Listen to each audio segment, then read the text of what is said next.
backpack. I have this right here. Arvin actually broke the bottom off. So I got you that there. And there's just so much I can say about you.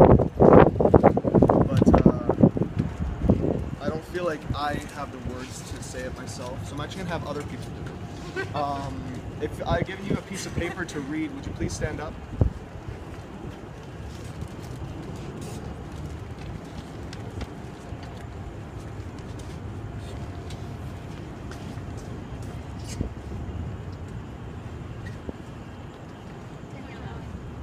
From the first moment I met you, I thought you were the most beautiful woman I'd ever seen.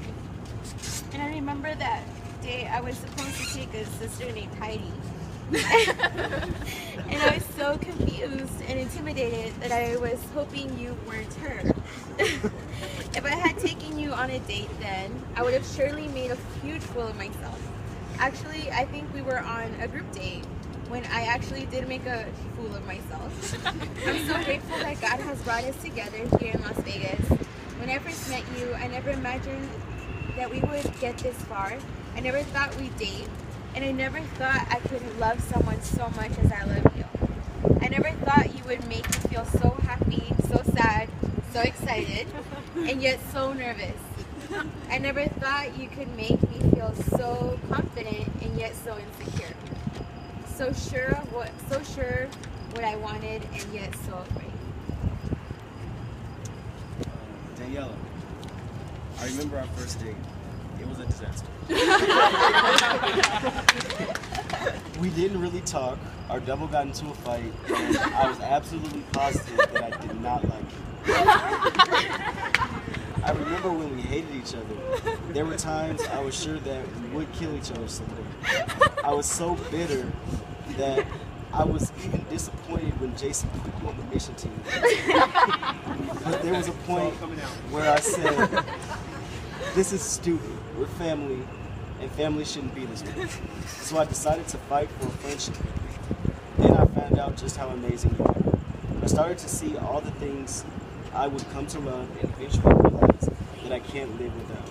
And I don't want to live out the rest of my life without you crying during my sermons. I can't live without your love for God. I can't live without your smile, your passion, your love, or your solid advice. I don't want to live without you. Daniela, I want to thank you for the time we spent together. It's been my honor to see you grow and see how much you've changed. I've seen you battle with your character and your sin, and you've come out on top. You're the kind of woman who, even though you get knocked out, you get right back up and you continue to fight. I'd rather have a woman who's stumbled and fallen than one who's never known hardship. God has tested you and tried you, and you've become a new woman. You've become gentle and loving. You've accepted even the worst parts of my character. You've overcome your past and your programming by the world and really become a woman who is of God. You were so worried when we first moved here because you didn't think you were going to be fruitful. I look around at all the lives you've touched in Las Vegas, and there is no doubt that you are a fruitful woman. You've grown and continue to grow every single day. That's the kind of woman that I want to be. Daniela, we've gone on many dates this past year, from hiking to stargazing, to dollar theaters, and Roberto's tacos. We've had a couple of bad ones, such as the UFC fight at Nadia's. For me, my favorite date was the first time I cooked chicken, rice, and cornflakes. It gave me such joy that you like something so plain. I love cooking for you, and I've loved dating you. I've enjoyed paying for your movies, ice cream, and Slurpees. So I've never had as much fun with anyone else in my life like I have with you. I know sometimes you get scared. I know sometimes you get anxious. But I've never met someone like you, and I know I never will. You're all I want in a woman.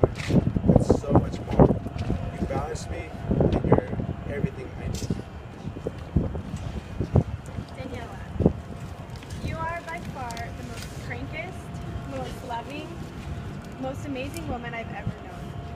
One of the scriptures that most reminds me of you is Philippians 4:8, which says, "Finally, brothers, whatever's true, whatever's noble, whatever's right, whatever's pure, whatever's lovely, whatever is admirable, if anything is excellent or praiseworthy, think about such things." Daniela, your love is true, your spirit is noble, your advice is always right, your heart is pure, your face is most lovely among women, your work is admirable, you are excellent in everything you work to achieve, and like Proverbs 31:30, the woman, you fear God and are praiseworthy. When I think of you, I smile. When I'm with you, I'm happy. What more can I say of you? You are loved by God, a princess of the Most High. Dating you has been my honor. I love you with all my heart. Daniela, I want to share with you a story. Once upon a time, in a kingdom far, far away, there lived a foolish prince. One day, God came to the prince and said, "If you but love me with all your heart, I will take away your foolishness and be with you always." So the foolish prince loved God, and God gave the foolish prince success in everything he did. But God did not take away the prince's foolishness. After many years, the prince was in agony because of his folly. So he cried out to God, "God, how come you have not removed my folly?" And God answered, "O foolish prince, if only you had loved me with all your heart, I would have taken it from you. You have held back your heart and have withheld my blessing." So God sent the foolish prince on a journey. He journeyed for 4 years. He met many people, but the most amazing one was a princess on the other side of the world. The prince and the princess did not get along. They fought constantly. It seemed that they hated each other so much that they couldn't exchange even one kind word. Then the prince heard a prophet of God speak of love and friendship, and the prince was saddened. He said to himself, "A prince and a princess should not fight." So he tried to be a friend. The princess became kind, and eventually they got along very well. It wasn't long until the prince fell in love with the princess. But the princess would not love the prince because he was foolish and did not love God with all his heart. So the prince talked with the prophet and with God. "You must love God, or you will remain a fool forever," the prophet said. So the prince wrestled with his thoughts and with his heart day and night. The princess saw how hard he was fighting for his love for God, and her heart softened towards the prince. She began to love the prince, even though he was foolish at times.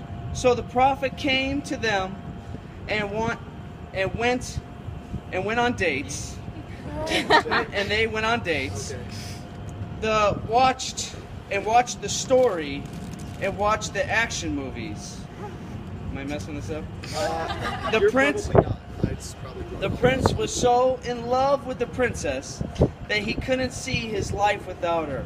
He knew that if he was going to give up his foolishness, the prince could not live without the princess who helped him to love God. So he gathered together with her closest friends and shared the prince's heart to the princess.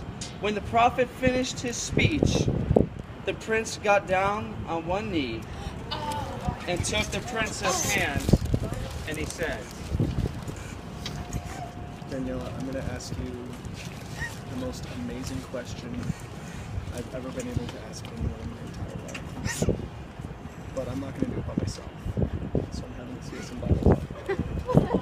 Daniela.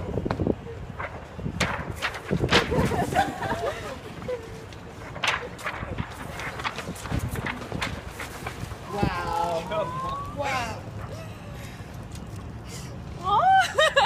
Yes. I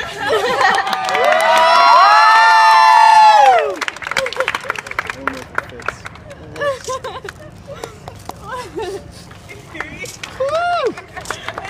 don't know what to do now. That was the end of what I had planned. Wow, bro.